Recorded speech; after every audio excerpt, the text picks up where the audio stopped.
Bonjour et bienvenue sur Mediapart dans notre nouvelle collection d'émissions, Les Voix du pouvoir, une collection dédiée à la conquête, à la préservation, à la légitimation du pouvoir politique. Et après un premier numéro avec Vincent Martini sur l'hyper-incarnation contemporaine, on va s'intéresser à une conquête du pouvoir qui a bouleversé le champ politique français.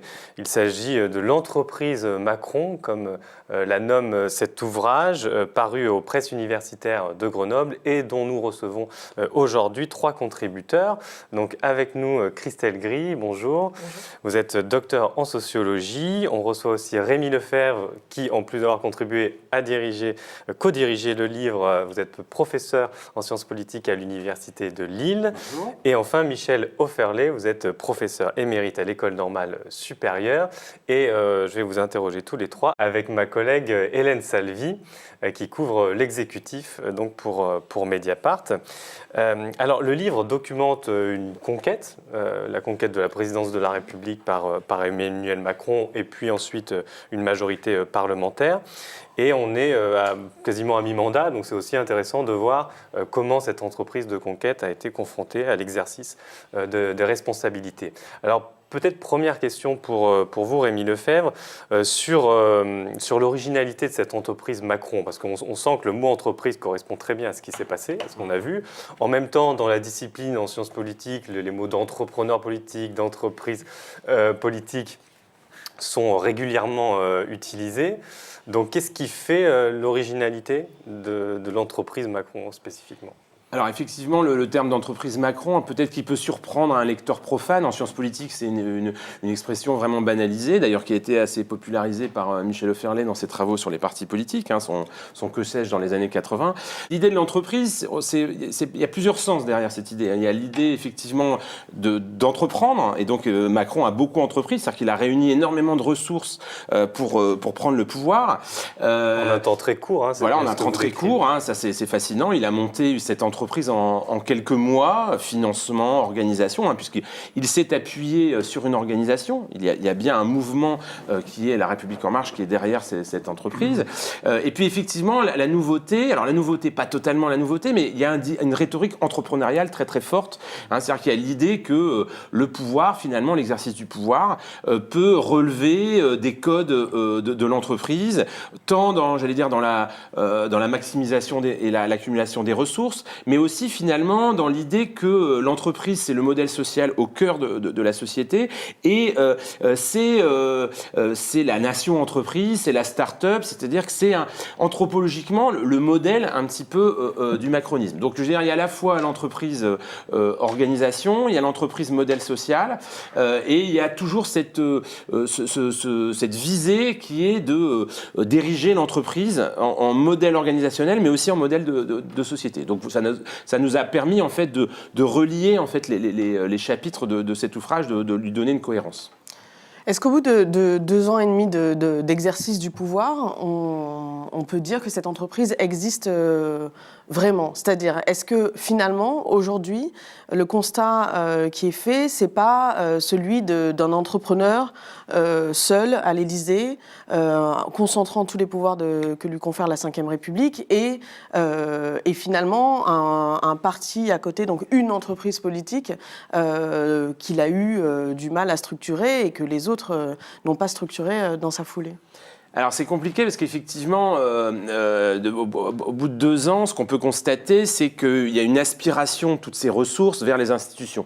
Globalement, par exemple, ce qu'on observe dans les cabinets ministériels, c'est que toute une série d'agents qui ont été centraux dans la campagne ont été aspirés par le pouvoir, et en entretien, par exemple, des cadres de La République En Marche me disent qu'à la fin de l'année 2017, il n'y avait plus personne. Ils ont dû recruter.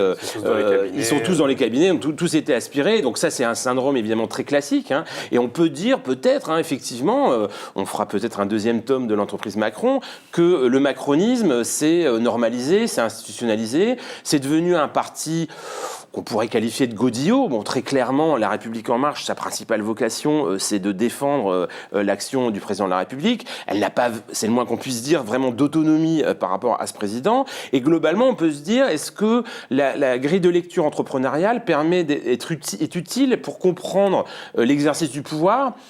On peut trouver effectivement des moyens de le dire. Hein. Effectivement, il y a une valorisation de la compétence, on l'a vu dans la composition du ministère, mais finalement, le macronisme est assez classique. C'est un parti présidentiel qui est très structuré, qui est très vertical. Et au fond, alors après, entreprise, il y a aussi l'idée de dimension collective. Donc Macron, effectivement, il exerce son pouvoir, mais il y a aussi une entreprise au sens où il y a des agents autour de lui. Donc il faudrait faire sa cartographie, c'est le groupe parlementaire, c'est les cabinets, c'est l'Élysée, etc. D'accord. Vous vouliez réagir, Michel? Oui, sur la métaphore entrepreneuriale, elle est à la fois juste, donc au sens weberien du terme, ce sont des entreprenants. Sur la forme, justement, donc start-up, etc., managérialisation, là, je suis quand même un petit peu plus distant, parce qu'effectivement, il n'y a pas une seule manière de mener une entreprise. Et donc, disons que c'est aussi une espèce de marque de fabrique qu'il essaye d'imposer, et qui est un espèce de clin d'œil aussi à une partie de sa base sociale, à savoir, donc, je suis avec vous. C'est aussi, d'une certaine manière, donc, Enterprise et The New Friends, et c'est l'un de ses premiers discours, donc, à la Halle Fraissinet en juillet, donc, 2017, et c'est donc une espèce de clin d'œil, justement, à la base sociale, avec derrière, donc, une politique qui se veut pro-business. Donc, là aussi... Alors, Christelle Gris, justement, vous signez une contribution qui a suivi une partie de cette base sociale, alors pas les électeurs, mais là, les marcheurs, hein, des militants, ceux qui ont fait la campagne, et vous décrivez bien d'ailleurs cette adhésion beaucoup plus forte que dans d'autres partis comme l'UMP qui avait déjà repris ces codes de l'entreprise, sous Sarkozy notamment. Et là, vous montrez bien ça et vous raccrochez ça à des trajectoires sociales particulières. Souvent, vous faites d'ascension sociale, de gens qui sont dans des milieux du privé ou du public qui valorisent ce discours du management. Est-ce que vous pouvez nous en dire plus sur l'originalité de ces militants?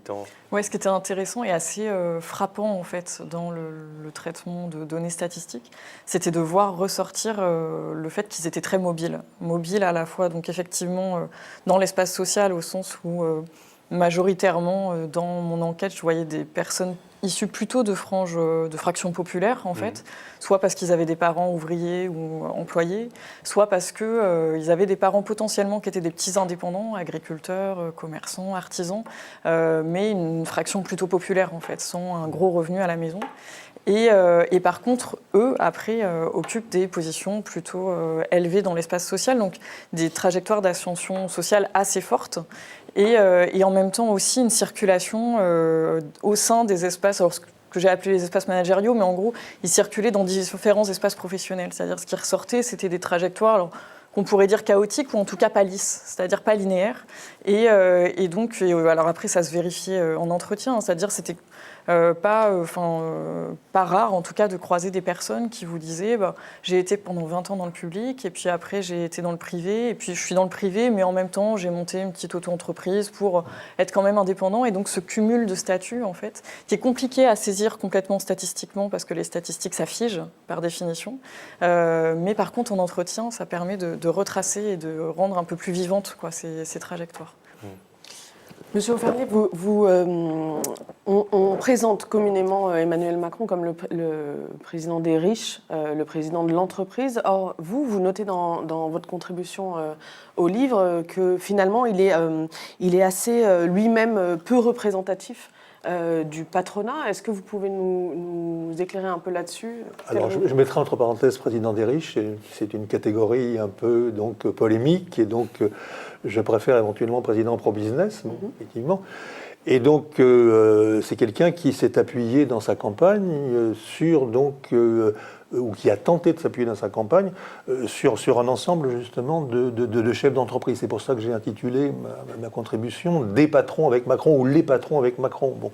Notamment la présentation qu'il fait donc, au moment de la Constitution donc, d'En Marche, il y a des ambassadeurs, et parmi ces ambassadeurs, vous avez donc des représentants des différents types de patronat. Il y a à la fois un petit artisan, il y a également donc, la directrice donc, des maisons Paul alcool et des macarons la durée, etc., etc. Et puis il y a également donc des gens qui sont d'une certaine manière plus dans le capitalisme, disons, international. Bon, alors cette présentation de soi comme étant donc transversale à l'ensemble des chefs d'entreprise, bon, c'est une présentation, mais qui ne tient pas. C'est-à-dire que là aussi, d'une certaine manière, la base sociale donc chez les chefs d'entreprise, c'est assez particulier. Bon, même s'il y a des ralliements après. Bon, la base sociale, c'est d'abord donc les startups.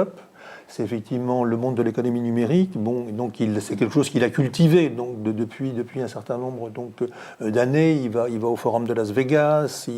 Il était ministre de l'économie. Il côtoie effectivement toute une série de gens de la nouvelle économie. Bon, et puis par ailleurs, il y a récemment aussi une partie donc des grands chefs d'entreprise français qui sont ralliés dès le début. Hein. Bon, je pense notamment donc à des gens comme Jean-Dominique Sénard, à qui il a proposé donc un ministère et qu'il a refusé, si vous voulez.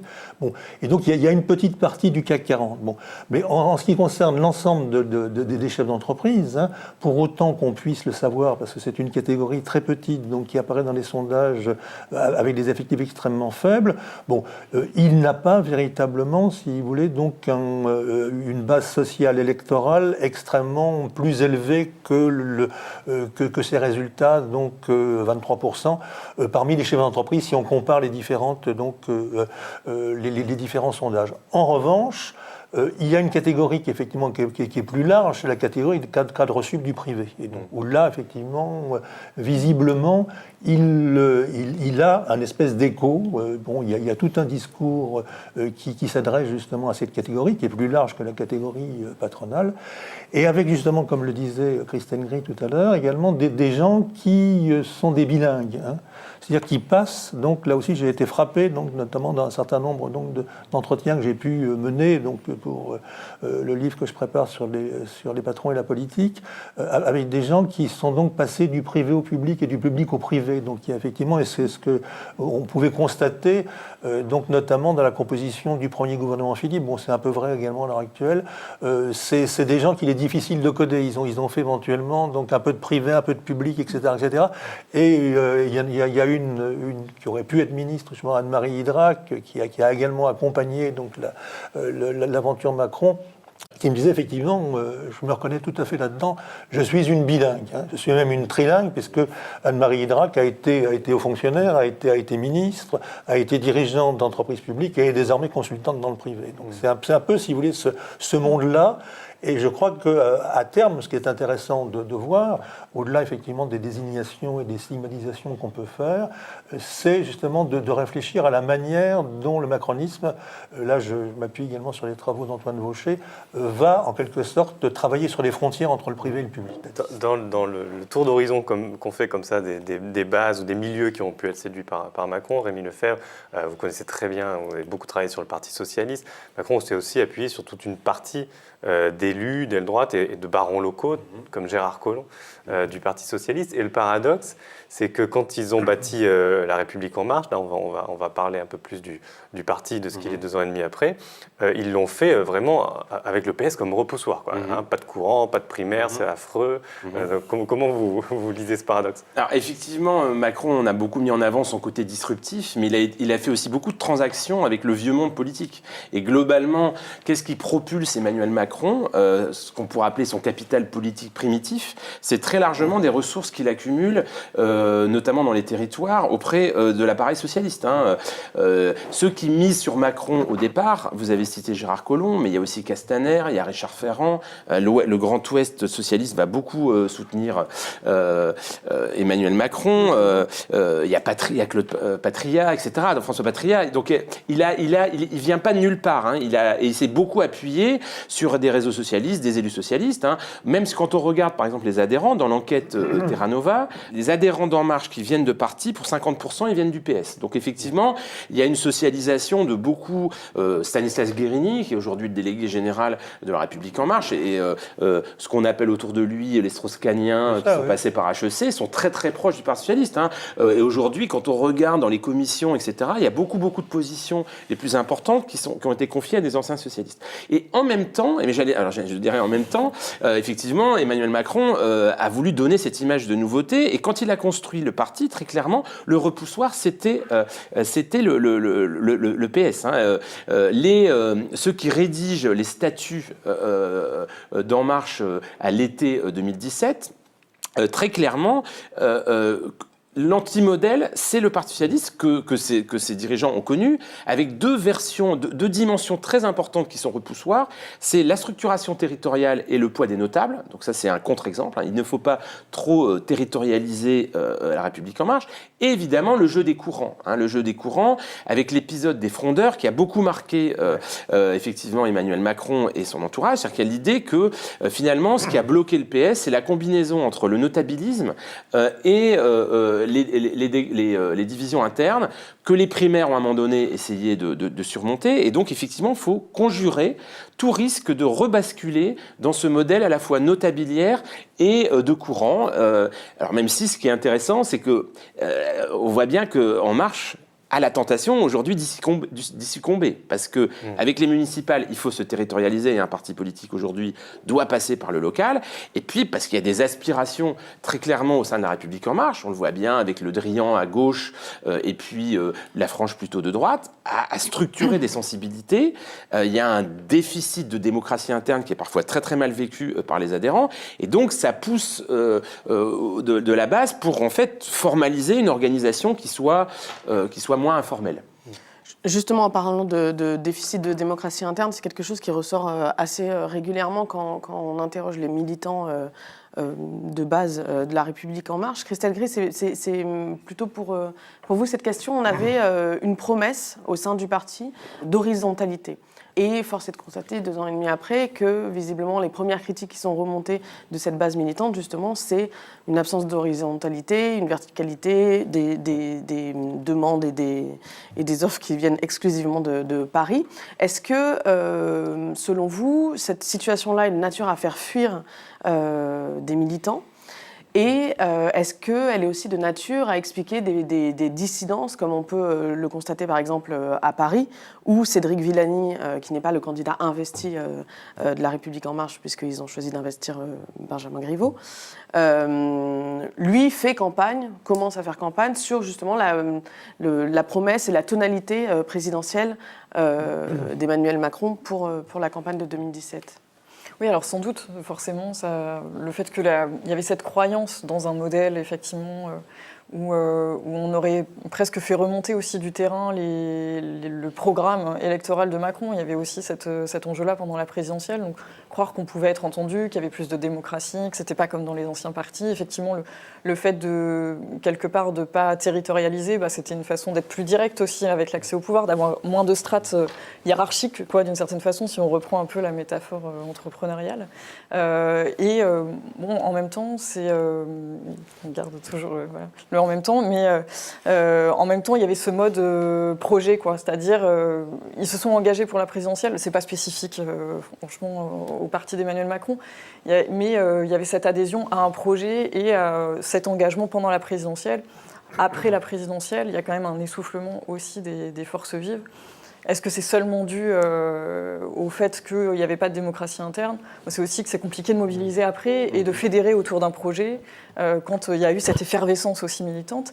Et sans doute redoublé du profil un peu particulier que j'évoquais, c'est-à-dire qu'il y a l'enjeu de la disponibilité biographique des gens pour s'engager. Quand on vient du privé, qu'il y a la moitié qui sont dans le privé, qui vous expliquent qu'ils ont posé des congés pour faire campagne, que c'est la première fois qu'ils font campagne, il y en a les 3/4 qui n'ont jamais milité dans un parti, donc c'est nouveau, il y a une effervescence, c'est la présidentielle, en plus on gagne, donc on y va. Et puis en fait, après, il y a le retour à la réalité, il faut continuer à travailler. Vous citez un enquêté qui vous dit « Ma femme et mes enfants font la gueule parce qu'ils ne m'ont pas vu pendant la campagne, alors maintenant il faut que je fasse gaffe. » Maintenant, il faut que je fasse gaffe. Donc du coup, il y a un retour à la maison et on ne va pas forcément... Mais aujourd'hui, il y a 80% des adhérents d'En Marche qui n'ont aucune activité, hein. Tout le monde le sait. Ouais, juste une chose, est-ce que ça veut dire que ces personnes peuvent être remobilisées en vue de la prochaine échéance électorale des municipales ? Ou est-ce que c'était circonscrit à la présidentielle ? Oui, alors là, on est en présence, je crois, à la fois d'un personnel politique qui est en voie de professionnalisation et qui, justement, a gagné en quelque sorte des tours de bête. Là, c'est l'hypothèse donc d'Étienne Ollion, c'est sur la file d'attente. Toute une série de gens sont passés avant les autres dans la file d'attente, justement. Bon. Mais également, je pense véritablement qu'il y a un certain nombre de gens qui n'ont pas forcément envie de se professionnaliser. Moi, mais même parmi les députés. Donc, de manière, il y en aura un certain nombre de sacrifiés, puisqu'il va y avoir une diminution drastique du nombre des députés. Et puis certains qui me disent, effectivement, bon, je suis là pour une mission. Hein, effectivement, ça a été un truc formidable, on s'est éclaté, la campagne, etc., etc. Mais pour toute une série de raisons, à la fois financières, familiales, j'ai pas envie de faire ce qu'ont fait les autres. J'ai pas envie de devenir justement. De suivre le cursus. Voilà, c'est ça.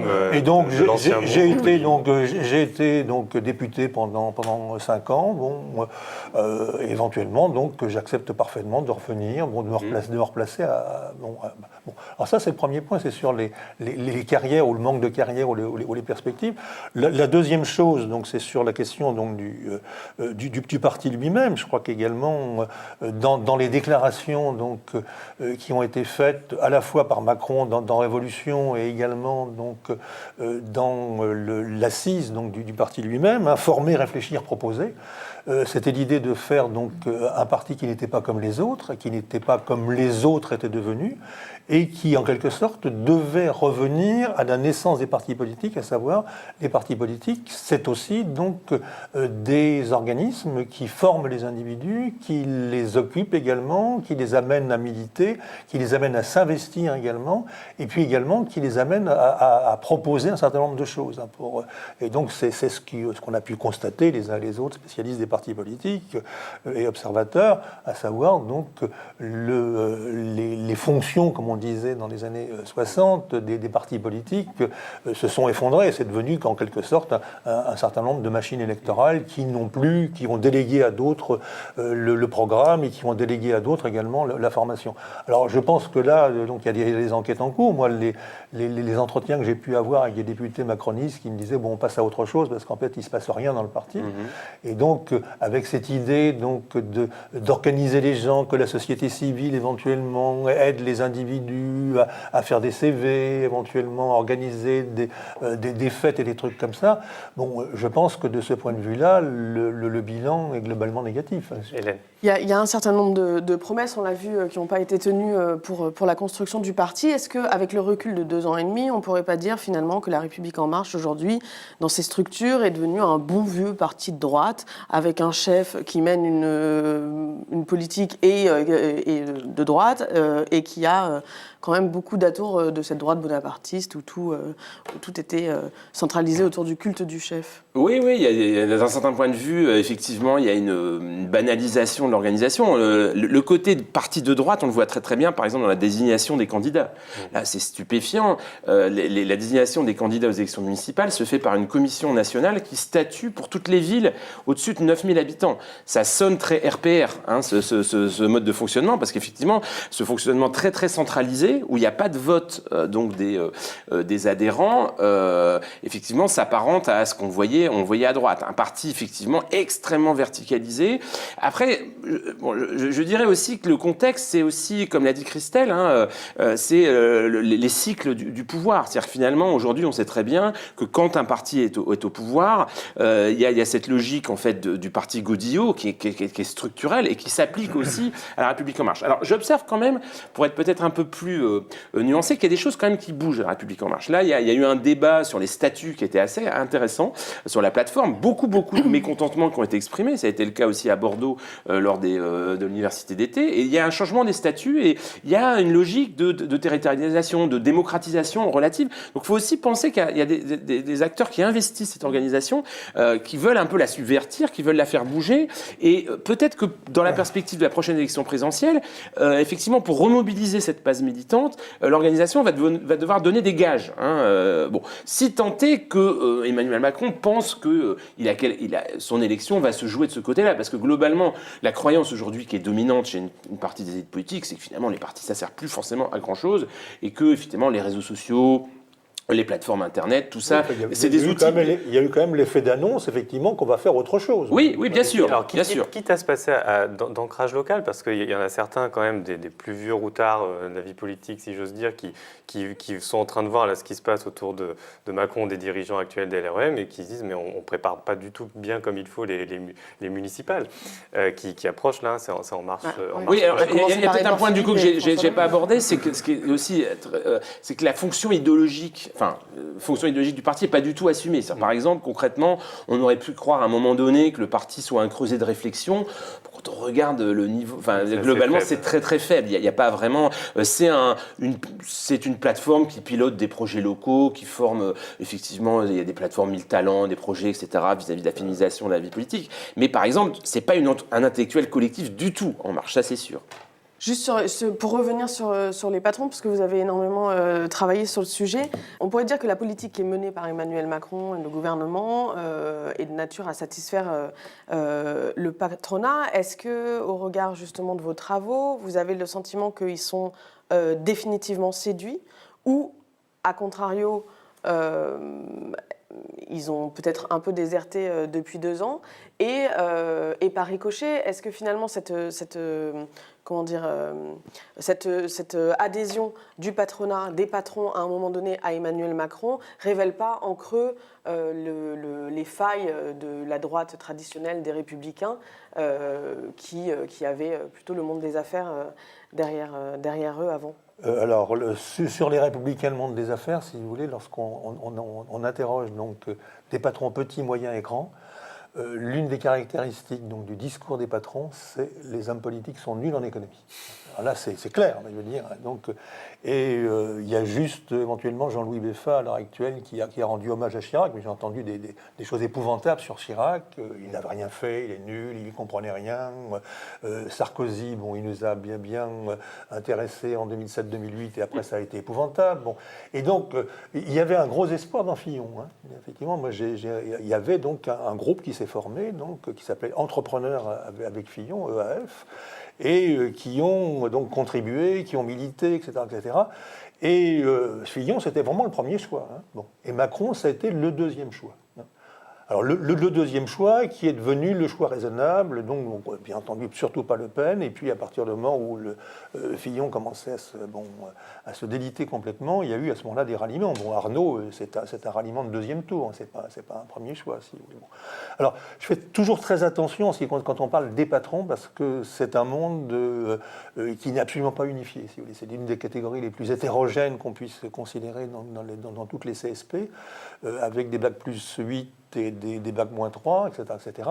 Et avec donc, si vous voulez, donc vraisemblablement, lorsqu'on parle de patronat, on parle plutôt effectivement du patronat représenté par le MEDEF et la FEP. Bon.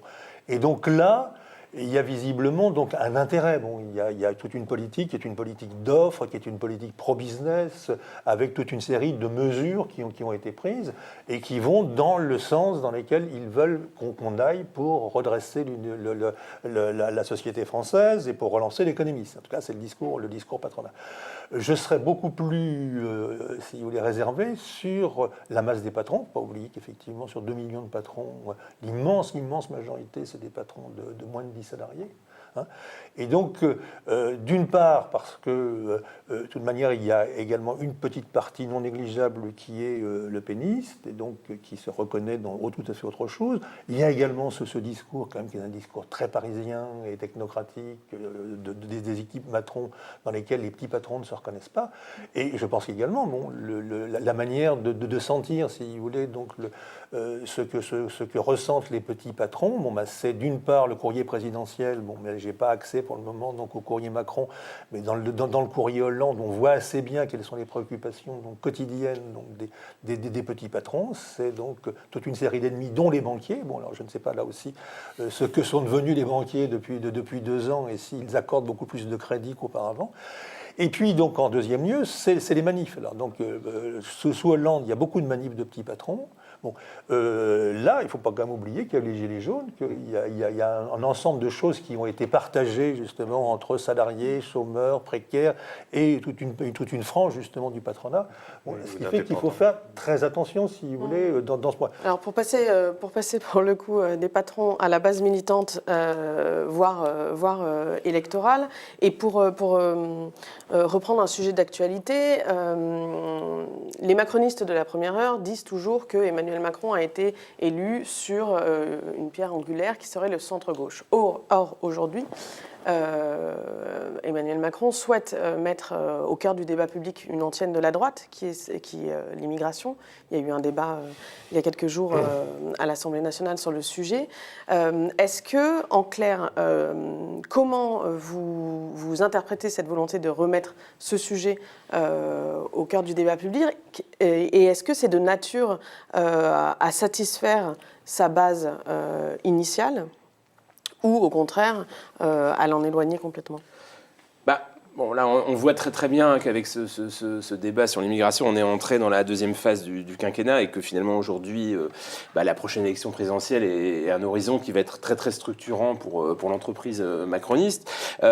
Moi, ce qu'on observe évidemment, alors on n'en parle pas dans le bouquin, c'est qu'il y a eu 3 états de l'électorat Macron. Il y a l'état présidentiel, enfin l'électorat présidentiel qui est un électorat extrêmement composite, très très hétérogène, avec effectivement 50% des électeurs de Hollande en 2012 qui votent pour Macron, mais pour des raisons parfois, j'allais dire, un vote par défaut. Et puis donc une partie de l'électorat, une petite partie d'électorat de droite. Aux élections législatives, il y a déjà une droitisation qui s'opère, qui est assez spectaculaire, suite à la nomination d'Édouard Philippe comme Premier ministre. Et puis, aux dernières élections européennes, on a vu très clairement le centre de gravité de l'électorat Macron très clairement se déplacer vers la droite. On le voit dans la géographie, on le voit dans le vieillissement de l'électorat, etc. Donc, d'un certain point de vue, la base, j'allais dire, à mobiliser n'est plus forcément celle de 2017, mais aujourd'hui, c'est en résonance, effectivement, avec une partie de l'électorat qui s'est droitisé. Donc on peut penser qu'aujourd'hui, Emmanuel Macron a fait le deuil de remobiliser ses électeurs de 2017 et que finalement son discours se droitise en lien aussi avec l'évolution de son électorat. On verra dans les prochaines élections intermédiaires ce qui va se passer. Il y a cette idée finalement que son électorat de droite va finalement accepter ce discours sur l'immigration. Alors ça va évidemment poser des problèmes dans sa base, une partie de ses députés, mais bon, les députés aujourd'hui, leur capacité de nuisance quand même en marche est assez faible, et donc ça projette une prochaine campagne qui sera plutôt sur les thèmes régaliens, avec l'idée qu'en gros, voilà, je sais son discours, de dire qu'on ne peut pas ne pas parler d'immigration et que finalement ça va aussi remobiliser, ça va déstructurer aussi la gauche, la question des milieux populaires. C'est aussi, il est agile, Macron, il ordonne le débat, il pose l'agenda, une réponse aux gilets jaunes aussi. Juste pour compléter, par rapport à la base, vu que vous aviez aussi cette question-là, en 2017, en tout cas, quand on les interrogeait, l'immigration, c'était pas du tout une thématique importante. La grosse thématique, c'était l'économie. Les questions sociales et de santé étaient importantes, et puis l'Europe. C'était les 3 grosses thématiques qui ressortaient dans mon enquête, en tout cas, localement. Ça ne veut pas dire après que si on lance le débat sur l'immigration que ça ne les intéressera pas, mais spontanément, en tout cas, c'était ces 3 grosses thématiques qui les intéressaient. Donc après, pour structurer les débats au sein d'un parti, il faut aussi organiser les choses pour que ça prenne aussi et que les militants s'y engagent, ils prennent partie au débat. Sur les fidélités des députés, il y a malgré tout des conditions de possibilité de dissidence. Bon, là, il y en a quand même. Il y a déjà eu des départs. Il y a déjà eu des départs également. Bon, il y a des réticences. Et éventuellement, justement, lorsque la nouvelle carte électorale sera donc dessinée, il est possible que des gens n'aient pas. Ce qui n'est pas sûr, Michel, parce que cette redéfinition de la carte, est-ce qu'il y aura vraiment une réduction du nombre de députés? On peut le faire sans l'avis du Sénat. Donc il n'y a pas besoin d'une réforme donc, constitutionnelle pour redessiner la carte. Bon, et puis il y a une nécessité aussi démographique donc de le faire. Bon, et donc à partir d'un moment où des gens sont en quelque sorte sûrs qu'ils ne vont pas être réélus et qui n'ont pas envie éventuellement donc de faire une carrière politique ou d'être maire ou quoi que ce soit, il y a un certain nombre de gens qui pourront à ce moment-là pouvoir éventuellement voter selon leur conviction convictions et ne pas forcément respecter la discipline de groupe. Alors, une entreprise évolutive, on le comprend bien quand même. Dernière question pour vous, Rémi Lefebvre, qui rebondit un peu sur ce que vous évoquiez à la fin, sur le rapport de Macron à la gauche. Est-ce que justement cette sorte de déportation vers le centre droit, franchement la droite, est-ce que ça ouvre pas quand même des perspectives à la gauche? Alors aujourd'hui, elle est complètement balkanisée, elle a des appareils qui apparaissent pas du tout à la hauteur, mais on a vu aux européennes que si on fait le total, c'est pas si ridicule que ça en termes de part de suffrage, moyennant le fait que c'est un scrutin sans doute particulier qui n'est pas le même qu'une présidentielle, mais du coup, est-ce que vous voyez quand même un peu une petite lueur pour cet espace qui s'ouvre à gauche, ça fait depuis le début, depuis 2017, on en parle. C'est-à-dire que finalement, on se dit, une des énigmes quand même de ce qui se passe dans la politique française depuis 2017, c'est que la droitisation en fait d'Emmanuel Macron, à la fois dans le discours, dans la politique économique, dans l'électorat, n'a finalement pas ouvert un espace plus important à gauche. Enfin, il est potentiel. Et effectivement, le problème, c'est un problème essentiellement d'appareil, d'organisation, de régulation de la concurrence. Et très honnêtement, on ne voit pas trop se tramer une réorganisation de la gauche, une unification de la gauche. Bon, il y a peut-être des laboratoires, ce qui se passe à Marseille, où on voit bien qu'il y a des frémissements. Alors après, sur le papier, on pourrait dire, mais si aujourd'hui la gauche décide des primaires ouvertes pour ses sympathisants et que un candidat se dégage, il peut challenger aujourd'hui Emmanuel Macron, effectivement, mais on en est quand même très très loin. C'est-à-dire qu'on voit aujourd'hui que l'état d'atomisation et des organisations de la gauche, c'est quand même un des éléments qui donne crédit à une possible réélection d'Emmanuel Macron. Emmanuel Macron, aujourd'hui, est toujours très fort des faiblesses de la gauche. Est-ce que la gauche est capable aujourd'hui de se réorganiser? Elle a aussi beaucoup de divisions. C'est-à-dire que je pense qu'il n'y a pas aussi que des histoires d'appareils. Il y a aussi des clivages stratégiques, des clivages sociologiques, des clivages sur l'Europe. On le voit très très bien aujourd'hui. Qu'est-ce qui amènerait la France insoumise à se reconfigurer? Voilà, je pense qu'Emmanuel Macron, au fond de lui, se dit, bon, sur la gauche, je suis quand même assez tranquille, enfin, pour l'instant. Aux deux bouts, effectivement, d'un côté de la France insoumise et de l'autre côté des écologistes, qui visiblement ne veulent pas, à l'heure actuelle, passer par les fourches caudines d'un rassemblement dont ils ne seraient pas, effectivement, les dirigeants. Bon, je vous remercie en tout cas tous les trois. Merci pour ces échanges. Donc, je rappelle l'ouvrage, l'entreprise Macron aux presses universitaires de Grenoble. Et puis, c'est un sujet dont on va encore parler pendant au moins 2 ans et demi. Voilà, merci à ceux qui nous ont suivis. Et vous pouvez donc retrouver cette vidéo et puis les autres sur notre site et notre chaîne YouTube.